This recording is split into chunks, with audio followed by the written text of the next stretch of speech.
Hello and welcome. Thank you so much for watching. This show is all about giving you insights and showcasing brands that help you to live your best life and give you confidence. As always, I want to kickstart your morning with some motivational advice to help you to feel inspired and energized to start your day. Today, I want to talk about how life is a projection of what is happening in our minds. Have you ever seen a projector mirroring a movie? Similarly, our minds and emotions project what we experience in our reality and what shows up in our daily lives.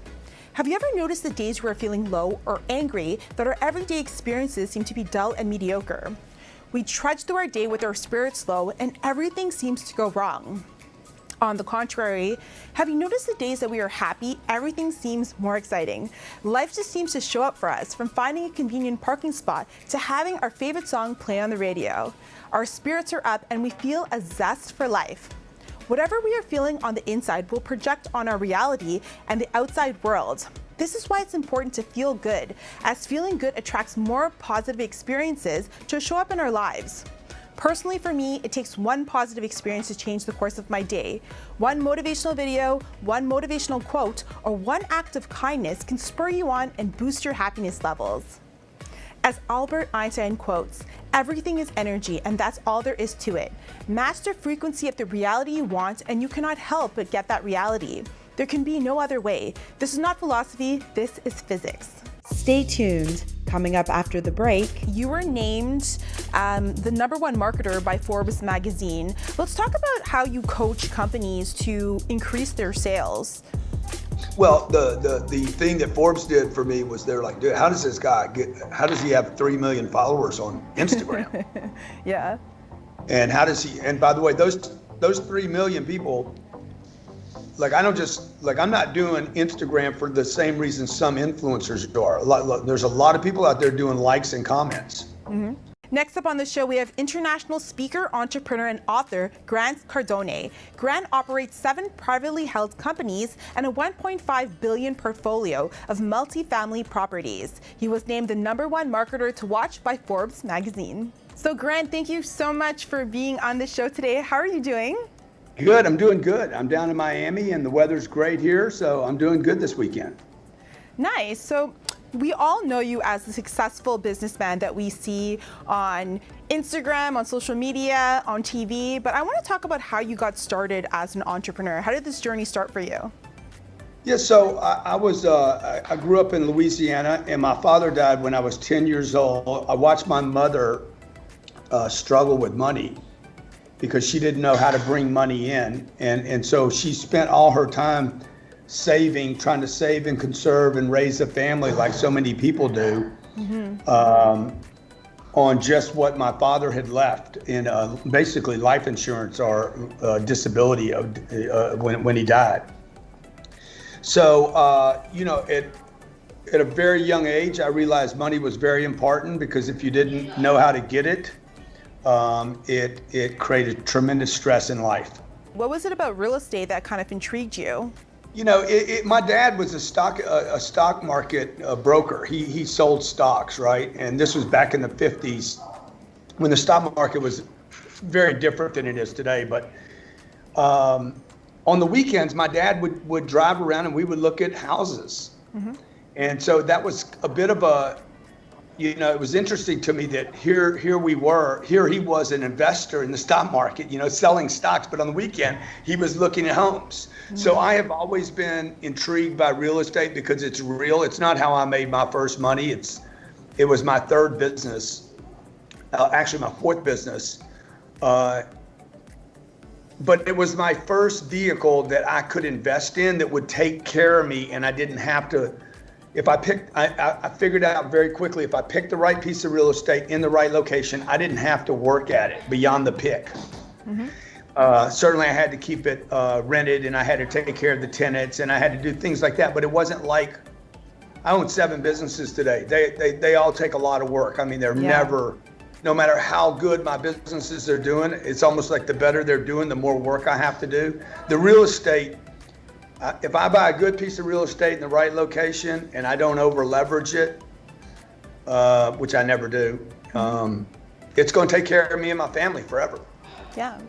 And what was it about that entrepreneurship that kind of drove you? Because as you said, being an entrepreneur, having multiple business and being successful like you are, it takes a lot of work. It's definitely not an easy journey. So what was it about entrepreneurship that kind of, was something that you wanted to be part of? Well, I never even heard that term until like 3 or 4 years ago. I wasn't thinking about being an entrepreneur. I was thinking about making money. Yeah. So you guys that live up in Toronto and Vancouver, like it's so expensive to live up there. Yes. New York, LA, San Francisco. These places are so expensive to live in. Like if you don't have money, I never thought about, I'm going to be a business owner.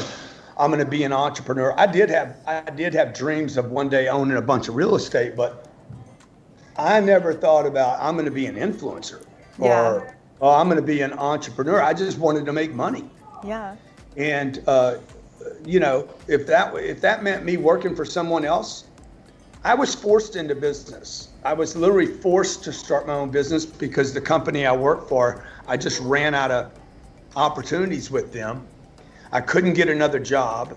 So I'm like, okay, there's nothing else for me to do. I can't get another job right now. I can't go any other place with this guy. I'm gonna start my own company. Mm-hmm. I had no clue, no idea what I was doing. It was strictly for one reason, to make money. Mm-hmm. I think that's a driving force for us all, right? Well, I mean, I hear all the people say, I did my business because I'm passionate and I love it. And I'm like, I do stuff every day I have no passion for, I don't love. And my first company, I hated it. It was cold call. I was cold calling car dealers. Mm-hmm. I mean, you think buying a car is a lot of work? Imagine selling to these people. Yeah. And I had to cold call them. I had no name. There was nothing about that job I wanted to do, that I liked to do. I did believe in the product I was selling. Mm-hmm. But it's not like I had some kind of I knew I wasn't going to change the world doing this. Mm-hmm. I needed to make money. And the first 3 years, I went backwards. I actually made less money working for myself for the first 3 years than I did the working for someone else. Particularly with the quarantine. The quarantine, we're not quarantined today, but we got things still going on here in Florida, and we're planning this trip, and I'm getting ready to leave, and blah blah blah. But it's always you're always managing something else. Yeah. And I'm not complaining, by the way. Like I want everybody to know, it's not this managing a bunch of businesses, even on its worst day, its hardest day. That is still no different than managing when you're trying to get one thing going. Mm-hmm. I don't want anybody to think that woe is me or it's terrible. Look, it's hard not to be successful. Mm-hmm. It's work to just get by. And I think a lot of people think that running a bunch of things is a lot of work. Everything's a lot of work. Just getting by is a lot of work. Just paying the bills is a lot of work.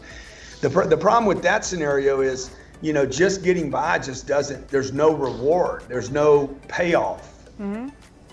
And so at least with this deal, when you get in business for yourself, whether it's one business or many businesses or whatever, or you're working with somebody, I have people that work for me that will make more money than 80% of all business owners in the world. Mm. So you don't always have to go, you don't have to be the guy or gal. You don't have to be the chief. Mm-hmm. You need to find a good vehicle, good company that's got legs and opportunity. Yeah. And as you said, it's hard to be successful in anything you do. It's not easy. People think that even if you're an entrepreneur, whatever you're doing, it's hard to be successful. It takes a lot of work. Let's talk about your success. What do you think the key to your success has been? Because you said that you weren't out there to inspire people, but you are with your advice and your approach, your books. So let's talk about what do you think separated you from other people and that has made you so successful? I mean, there's a number of things. It's never one thing, right? It's one. I don't quit. I just do not quit. Mm-hmm. And I am a relentless competitor. You either. It's best to collaborate with me than it is to compete against me, because if you compete against me, I'm going to do everything I can to it can get ugly. Like I want to win extremely bad. Yeah. And maybe I got a chip on my shoulder. I don't exactly know. I just know I show up. I'm extremely smart with money. I am very noisy on social media. Like I make a lot of noise and show off and, you know, do all the stuff that it takes to get attention. But when it comes to money, I am extremely conservative with money. And I'm smart with money. I never lose money. Like I just don't lose money, because when you lose money, what happens is you go backwards. And my mother, I got that from my mother. My mother knew how, she perfected not going backwards, but she never learned how to multiply. And so I have the best of both of those, which is I learned how not to lose. I count everything. I know where everything is every day.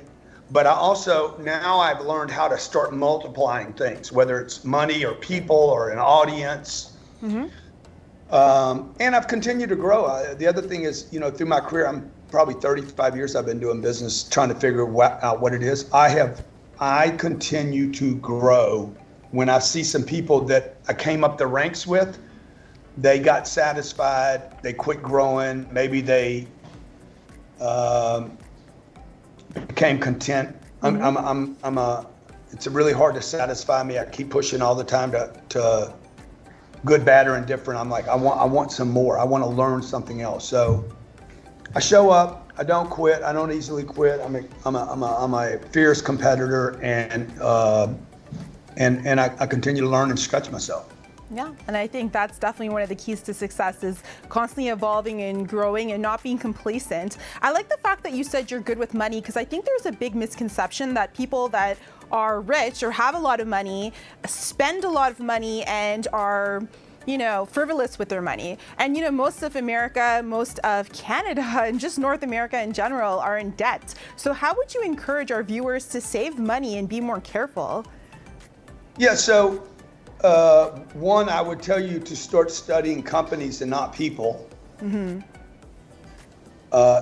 know, the traditional advice by financial planners is why most of North America is in trouble. So you know, I never mentioned the word saving money, by the way. You did, okay? So saving money is just a trap. It is a trap. It's actually, I know this will sound contradictory and like, what do you mean? But saving money will only, it's what my mother did, right? She only knew how to play defense. She saved. But if you only save, particularly with inflation, cost of goods going up, the destruction of currency and the value of the Canadian dollar, the US dollar, you guys have seen that before we saw it. We'll see it too. So when those things get destroyed and they go down in value, everything you were saving just got cut. This is the problem with the financial planner for the last 30 years in this country. The financial planners are suggesting to you how to get by, how to have something at the end rather than how to create wealth. And so, you know, I'm good with money because I learned the first half and the second part of this, which is how to multiply. How do you get money to grow? How do you get doubles and triples and cash flow while you wait? And those things are going away for most people in North America. Dividend yield, stock market, your money markets pay nothing. There's no way for you to actually, your money to make money day unless you take a risk with it in the stock market. And let's face it, look, for every winner in the stock market, there had to be a loser. Otherwise, there was not a stock traded. So, you know, I don't lose money. So you're basically saying to invest your money the right way, not to hold on to it, but invest it in things like real estate and things that multiply. Yeah. Like I have a rule, okay? Like on fancy stuff, on stuff that you know is stupid purchases. I never buy a stupid purchase with earned income. Like I have this stupid, ridiculous watch on right now. I bought this out of passive income, okay? So anything that I'm gonna buy that is a ridiculous purchase, it should come out of unearned income, meaning passive income that I didn't have to go trade time for to get. Now, in my company, like I go out, work, we sell an event out, took 300 days to put 12,000 people in a room. The event makes a bunch of money.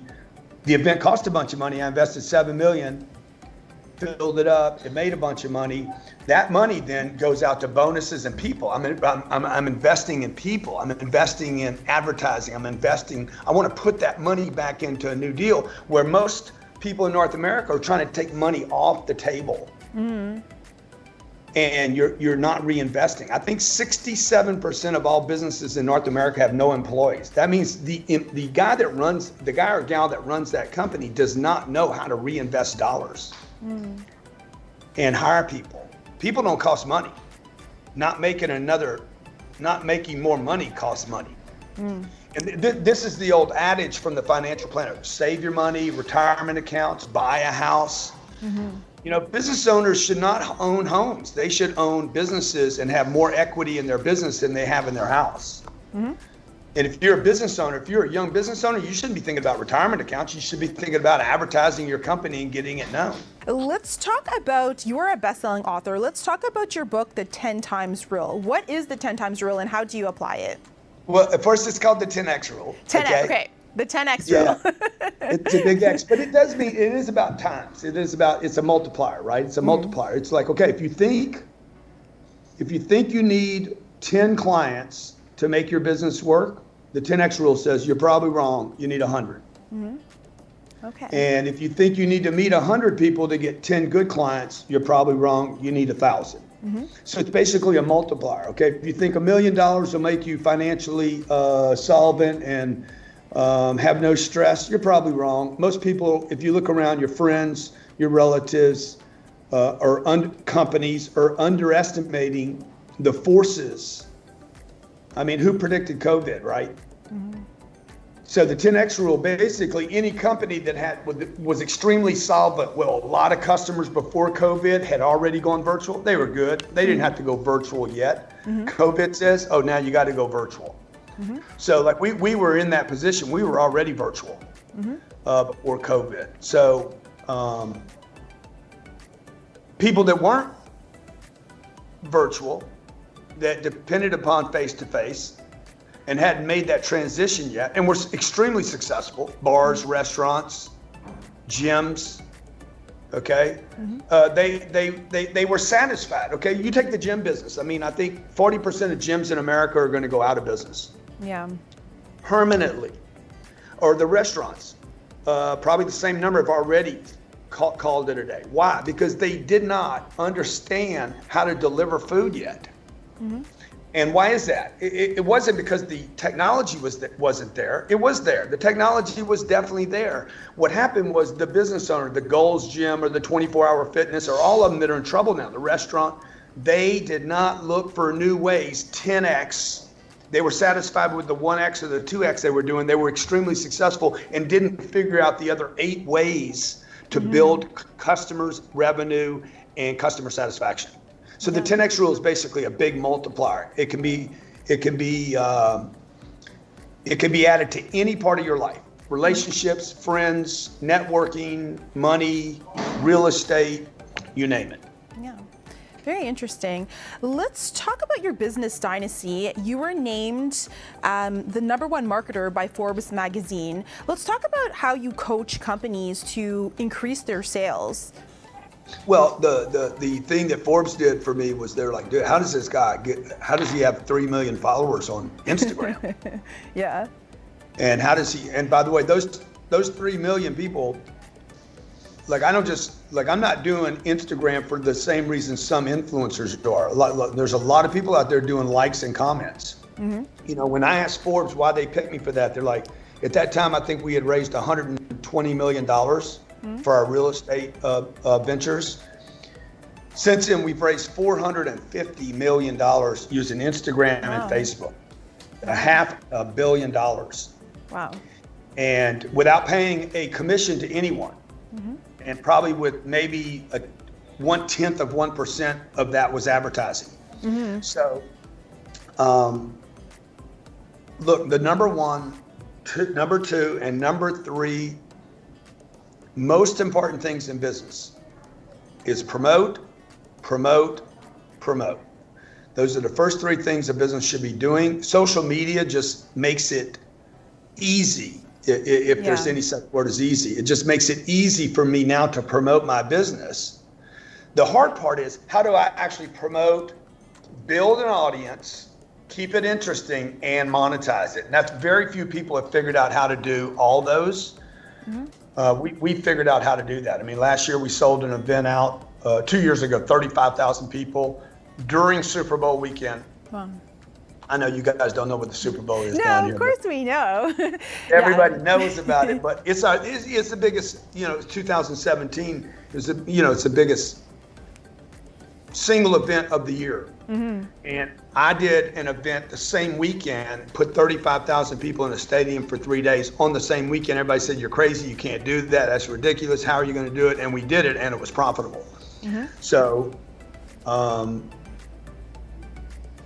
you got to promote your business. You got to tell people who you are, what you have, how you can solve their problems, and you got to keep telling them who you are, what you are, and how you can solve their problems over and over and over again in 1,000 different ways until they're like, hey, I know who can solve my problem, I know who that is, and I know how to contact them.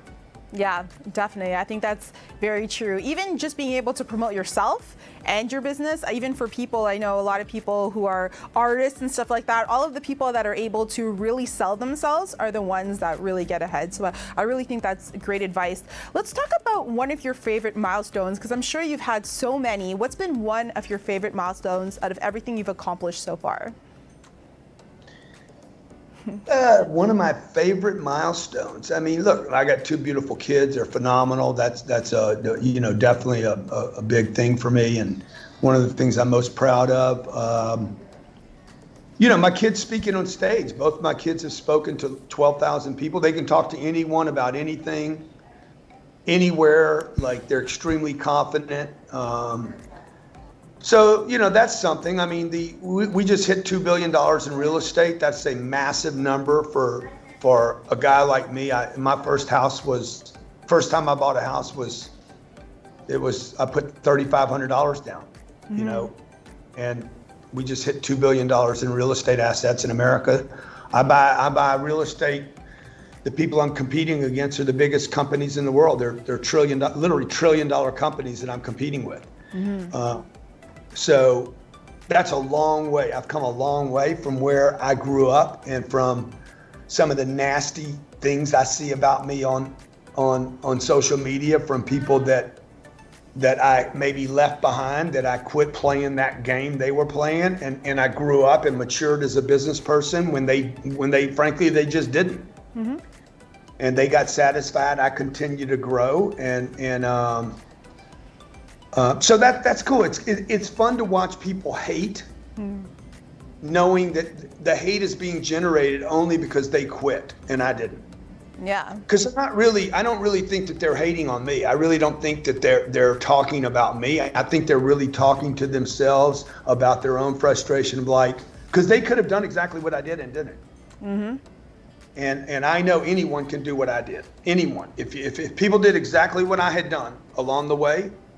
And there's other people that have done 1,000 times bigger than anything I've even, partially accomplished. But anybody can achieve what I've done. Yeah. And that is the cool part of my business, like not my business life, but the inspirational part of my life, where I do share with people, like what I'm doing with you today, is that maybe 1 out of 100 people are going to hear this and say, dude, that guy just told me I can do it too. And I'm talking to you, by the way, when I say that one person out of 100, that person can do everything I've done and more. Yeah. Because that's how I have done this. I emulate other individuals that have built really big companies that would inspire me and be another milestone for me. Yeah. I think that's great advice. And you know, there's a saying, it's like, if you think you can or you can't, you're right. So it's true. It's all in the mindset and believing you can and you will. So thank you, Grant, so much for being on the show. You're such an inspiration. I know you're saying you don't try to be, but you are. You have great advice, and I really appreciate you taking the time to be on the show. So thank you, and congratulations on all your success. Yeah, thank you so much for taking an interest. I appreciate you and your audience. All right, thank you. Talk soon. Okay, bye. Tag TV is available on Roku, Amazon Fire TV, Apple and Android TVs, as well as on Apple and Android phones. Watch us live through YouTube and Facebook.